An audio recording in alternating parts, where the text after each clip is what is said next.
கடந்த ஒரு மாசத்துக்கும் மேலாக சிபிஐ அதிகாரிகள் கரூர்ல அவங்க இன்வெஸ்டிகேஷனை நடத்திக்கிட்டு இருக்காங்க. இப்படி இருக்க ஒரு மாசமா அவங்க நடத்தின அந்த விசாரணையில இல்லாத சம்பவங்கள் தற்போது நேத்து இன்னைக்கு சிபிஐ அதிகாரிகள் அவங்க விசாரணையில நடக்காத ஒரு சில விஷயங்களை நேற்றும் இன்னைக்கும் சிபிஐ அதிகாரிகள் அவங்க கிட்ட தற்போது பார்க்க முடிஞ்சிருக்கு. முக்கியமா விஜய், அதே போல புசி ஆனந்த், ஆதவ் அர்ஜுனா, கடைசியா நிர்மல் குமார், இவங்க எல்லாரையுமே தற்போது சிபிஐ அதிகாரிகள் நேத்து இன்னைக்கு தொடர்ந்து விசாரணை பண்ணிக்கிட்டு இருக்காங்க. கரூர்ல அவங்க இருக்கிற அந்த அலுவலகத்துல வச்சு அங்க கூப்பிட்டு நேற்றும் இன்னைக்கும் விசாரணை நடந்திருக்கு. ஸோ ஒரு மாசமா நிறைய பேரை விசாரிச்ச சிபிஐ அதிகாரிகள் இவங்கள விசாரிக்கிறப்ப மட்டும் முன்னதா யார்கிட்டயுமே இல்லாத வித்தியாசமான ஒரு ட்விஸ்டான விசாரணை நேற்றும் இன்னைக்கும் கரூர்ல நடந்துகிட்டு இருக்கு. ஸோ இந்த விசாரணையை கம்ப்ளீட்டா பார்க்குறப்ப திமுகவை சேர்ந்த எல்லாருக்குமே அதிர்ச்சி அடையிற மாதிரி தான் இருக்கு. என்னடா இது, நம்மள விசாரிக்கிற விதம் வேற மாதிரி இருக்கு. ஆனா தமிழக வெற்றி கழகம் நிர்வாகிகள் அவங்கள விசாரிக்கிற விதம் வேற மாதிரி இருக்கே அப்படின்னு சிபிஐ அதிகாரிகள் அவங்களுடைய இந்த விசாரணையை பார்த்து தற்போது கதி கலங்கி போயிருக்காங்க திமுகவினர்கள். முக்கியமா கரூர் தன்னுடைய கோட்டையா வச்சிருக்க அமைச்சர் செந்தில் பாலாஜி அவங்க வரைக்கும் சிபிஐ அதிகாரிகள் அவங்களுடைய இந்த வித்தியாசமான விசாரணை எல்லாரையுமே திமுகவினர்கள் எல்லாரையுமே கதி கலங்க வச்சிருக்கு. ஸோ அப்படி கடந்த ஒரு மாசமா சிபிஐ அதிகாரிகள் அவங்க விசாரணையில இல்லாத விஷயத்த தற்போது ஆதவ் அர்ஜுனா, அதே போல நிதிஷ்குமார், புசி ஆனந்த், இவங்க எல்லாரையுமே விசாரிக்கிறப்ப சிபிஐ அதிகாரிகள் என்னென்ன அவங்க செஞ்சிருக்காங்க அப்படிங்கிற முழு விவரம் எல்லாத்தையுமே இப்ப பார்க்கலாம். வீடியோவை ஸ்கிப் பண்ணாம மட்டும் கடைசி வரைக்கும் பாருங்க. அதாவது கடந்த மாசம் 17ஆம் தேதி தான் சிபிஐ அதிகாரிகள் முதல்ல அவங்க கரூர்ல அவங்களுடைய இன்வெஸ்டிகேஷனை துவங்கினாங்க. இந்த லிஸ்ட்ல கிட்டத்தட்ட 306 பேருக்கு சிபிஐ அதிகாரிகள் சம்மன் கொடுத்தது மட்டும் இல்லாம அதுல கிட்டத்தட்ட 100க்கும் அதிகமான பேரை விசாரணை பண்ணி முடிச்சிட்டாங்க. இது வரைக்கும் 40 நாட்கள் மேல ஆகியிருக்கு. இதுல ஆம்புலன்ஸ் ஓட்டுநர்கள் எல்லாரையுமே விசாரிச்சிட்டாங்க. காவல்துறையினர்கள்ல கிட்டத்தட்ட 517 பேர் சந்தேக லிஸ்ட்ல இருக்காங்க. அவங்க எல்லாரையுமே கூட ஒவ்வொருத்தரா விசாரணை பண்ணிக்கிட்டு இருக்காங்க. இப்படி அடுத்துன்னு கிட்டத்தட்ட 150க்கும் அதிகமான பேரை இதுவரைக்கும் சிபிஐ அதிகாரிகள் அவங்க விசாரணை பண்ணி முடிச்சிருக்காங்க அப்படிங்கிற தகவல்கள் டேட்டா பார்த்தீங்கன்னா வெளியாகிருக்கு. ஆனா இதுல முக்கியமா கவனிக்க வேண்டிய விஷயம் என்ன அப்படின்னா, இதுவரைக்கும் சிபிஐ அதிகாரிகள் பாதிக்கப்பட்டவங்க, சம்பந்தப்பட்டவங்க நிறைய பேர் அவங்களுடைய வீட்டுக்கே போய் விசாரிச்சிருக்காங்க. அதுக்கப்புறமா சம்பவம் நடந்த அந்த வேலுச்சாமிபுரம் அந்த இடத்துல வச்சும் விசாரிச்சிருக்காங்க. இப்படி பலவிதமா சிபிஐ அதிகாரிகள் அவங்க விசாரணை பண்ணியிருக்காங்க. ஆனா நேற்று இன்னைக்கு சிபிஐ அதிகாரிகள் அவங்களுடைய விசாரணை சற்றே கொஞ்சம் எல்லாருமே பார்க்குற எல்லாருக்குமே கொஞ்சம் வித்தியாசமாக இருந்திருக்கு. அதாவது தமிழக வெற்றி கழகத்தின் பொதுச் செயலாளராக இருக்கிற புசி ஆனந்த், அதே போல ஆதவ் அர்ஜுனா, மேலும் நிர்மல் குமார், இப்படி இவங்க எல்லாரையுமே வர வச்சிருக்காங்க. அதாவது கரூருக்கு வர வச்சிருக்காங்க. கரூர்ல அங்க சம்பவம் நடந்த இடத்துல சிபிஐ அதிகாரிகள் ஒரு கேம்ப் மாதிரி போட்டு அங்க இருந்து தான் இந்த இன்வெஸ்டிகேஷன் எல்லாத்தையுமே அவங்க நடத்திக்கிட்டு இருக்காங்க.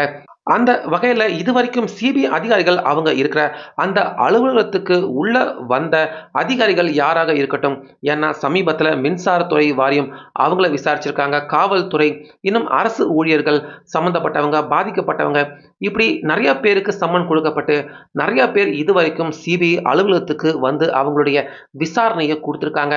ஆனா வந்தவங்க எல்லாருமே இது வரைக்கும் அவங்களுடைய வாகனத்தை அந்த சிபிஐ அதிகாரிகள் அவங்களுடைய அந்த அலுவலகம் அந்த அலுவலகத்துக்கு வெளியே வண்டியை விட்டுட்டு தான் சிபிஐ அதிகாரிகள் அவங்களுடைய அந்த விசாரணைக்கு அந்த அலுவலகத்துக்கு உள்ள போயிருக்காங்க.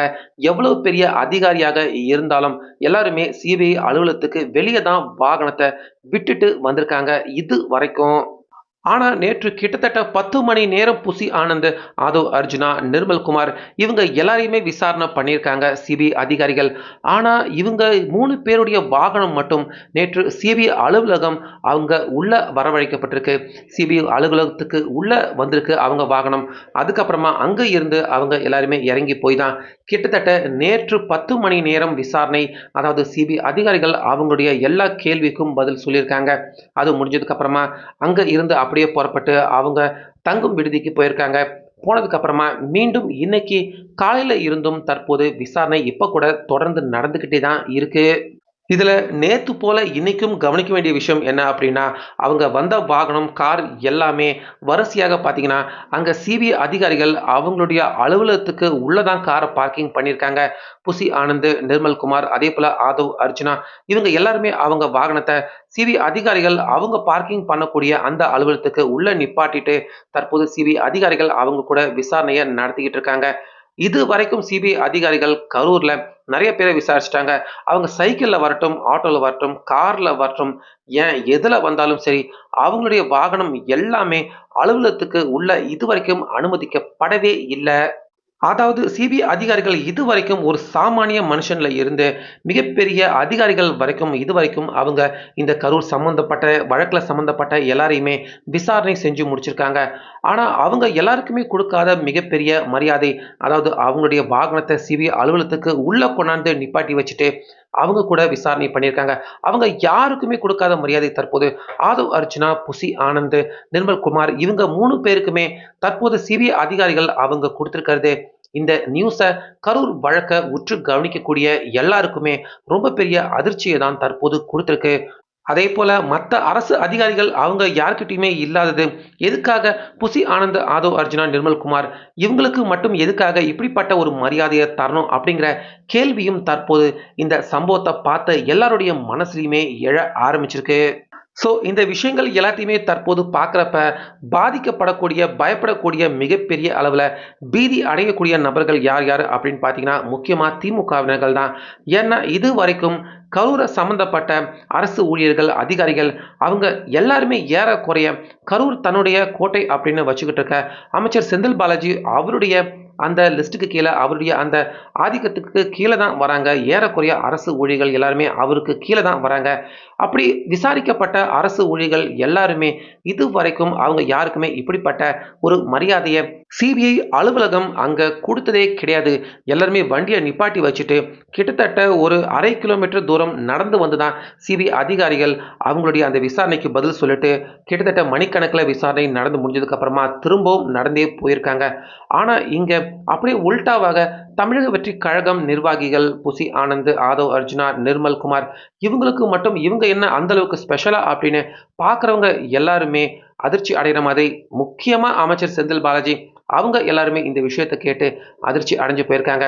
அப்படின்னா சிபிஐ அதிகாரிகள் இந்த வழக்க முழுக்க முழுக்க தமிழக வெற்றி கழகம் அவங்களுக்கு சாதகமா கொண்டு போறாங்களோ அப்படின்னு தற்போது அமைச்சர் செந்தில் பாலாஜியில இருந்து திமுகவினர்கள் எல்லாருமே மிரண்டு போயிருக்காங்க. பயந்து போகிற மாதிரியான சம்பவத்தை தான் தற்போது சிபிஐ அதிகாரிகள் நேற்றும் இன்னைக்கும் தற்போது கரூர்ல அவங்களுடைய விசாரணையில நடத்திக்கிட்டு இருக்காங்க.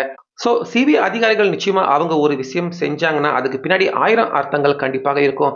சிபிஐ அதிகாரிகள் எதுக்காக தமிழக வெற்றி கழகத்தினர்கள் அவங்கள மட்டும் கார்ல வச்சு உள்ள வரைக்கும் கொண்டு போனாங்க?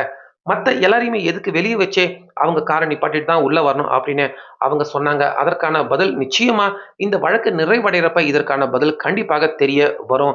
ஆனா மேலோட்டமா இந்த வழக்க பார்க்குறப்ப, சிபிஐ அதிகாரிகள் எங்க தமிழக வெற்றிக் கழகம் அவங்களுக்கு ஃபேவராக செயல்படுறாங்களோ, அவங்களுடைய ஆட்கள் மாதிரி இந்த வழக்குல செயல்படுறாங்களோ அப்படிங்கிற மாதிரி தான் நிச்சயமா சாமானிய மக்கள், அதேபோல திமுகவினர்கள் அவங்க எல்லாருக்குமே அரண்டவன் கண்ணுக்கு இருண்டதெல்லாம் பேய் அப்படிங்கிற மாதிரி சிபிஐ அதிகாரிகள் அவங்களுடைய இந்த நடவடிக்கை நிச்சயமா திமுகவினர்கள் அவங்க எல்லாருக்குமே ரொம்ப பெரிய அதிர்ச்சியை தான் தற்போது குடுத்திருக்கு. நீங்க என்ன நினைக்கிறீங்க இந்த சம்பவத்த பார்க்குறப்ப? சிபிஐ அதிகாரிகள் எதுக்காக அவங்கள மட்டும் காரோட உள்ள வாங்க, அப்புறமா விசாரணைக்கு வாங்க அப்படின்னு கூட்டிட்டு போனோம். மத்த தமிழக அரசு அதிகாரிகள் அவங்க எல்லாரையுமே வண்டிய வெளிய நிப்பாட்டிட்டு நீங்க நடந்து வாங்க அப்படின்னு சொல்லணும். இதுக்கு பின்னாடி ஏதாச்சும் விஷயம் இருக்கும் அப்படின்னு உங்களுக்கு தோணுதா? உங்க கருத்த கமெண்ட்ல சொல்லுங்க.